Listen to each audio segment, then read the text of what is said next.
La meilleure façon de cuisiner du riz avec des pilons grillés au four, c'est parti!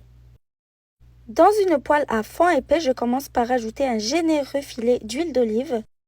J'ajoute un cube de bouillon de poulet ainsi qu'un cube de bouillon de veau et je les fais fondre dans l'huile sur feu doux en les écrasant. On utilise de préférence une spatule en bois ou en silicone pour ne pas abîmer la poêle. J'ajoute 400 g de riz bien lavé pour retirer tout l'amidon. Je viens assaisonner avec du sel, du poivre, du paprika que vous pouvez remplacer par du piment doux, de la coriandre en poudre, de l'ail en poudre, un petit peu de gingembre et du curcuma. Bien sûr, comme j'ai l'habitude de le répéter, les épices selon vos goûts. Je mélange bien le tout pour que chaque grain de riz soit bien imprégné des épices. Donc je le répète, c'est toujours sur feu doux. Pour plus d'idées de recettes, je vous invite à vous abonner à ma chaîne sans oublier d'activer la cloche de notification pour ne manquer aucune vidéo. La variété du riz que j'utilise, c'est du basmati, c'est vraiment mon riz préféré. Je vais couvrir et laisser cuire 5 minutes, ça va permettre au riz de s'imprégner de toutes les saveurs des épices. Idéalement, on prend une poêle anti-adhésif pour que le riz ne colle pas dans le fond. Pendant ce temps, je vais mariner les pilons de poulet, donc je les ai bien nettoyés et fait des incisions un peu partout pour permettre aux épices d'aller bien partout. Je mets un petit peu d'huile d'olive, une cuillère à soupe de jus de citron, une cuillère à soupe de sauce barbecue. Pour les épices, c'est pratiquement les mêmes que pour le riz, mis à part le curcuma que j'ai pas mis, donc sel, poivre, coriandre, ail et gingembre. Dans l'idéal, si on a du temps devant soi, c'est mieux de mariner le pilon la veille et de le laisser au frais pour plus de saveur. Je mélange le tout pour bien imprégner les pilons de la marinade. Après 5 minutes, je découvre et je viens mélanger le riz.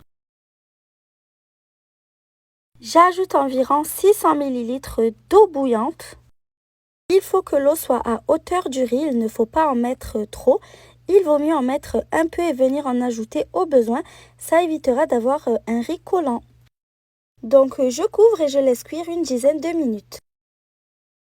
Je dispose les pilons de poulet marinés sur une plaque de cuisson recouverte de papier sulfurisé. Je vous rappelle que tous les ingrédients et les mesures exactes sont notés dans la description.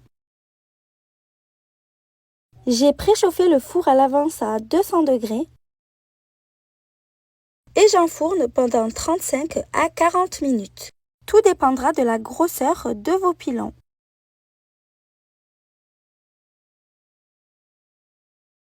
Après les 10 minutes de cuisson, je viens vérifier si le riz est cuit. C'est un riz qui cuit très rapidement, donc si c'est le cas, vous retirez du feu. L'eau a été complètement absorbée, mais je trouvais que ça manquait légèrement de cuisson, donc on ajoute un tout petit peu d'eau au besoin et on surveille, ça devrait être cuit au bout de 2 à 3 minutes. Vous voyez, de cette façon, le riz ne colle absolument pas. Chaque grain de riz se sépare, même en remuant, il ne se casse pas. Ils sont parfaitement cuits, donc je retire du feu. Après cuisson, je retire également les pilons de poulet du four. Pour la présentation, je moule le riz encore chaud dans une assiette creuse. Vous pouvez aussi utiliser un gros bol et je le renverse dans le plat de service. Je dispose quelques pilons par-dessus et pour terminer, je mets un peu de coriandre fraîche. J'espère que la recette vous a plu. Si c'est le cas, comme d'habitude, n'oubliez pas de commenter, de liker et de partager la vidéo. À bientôt!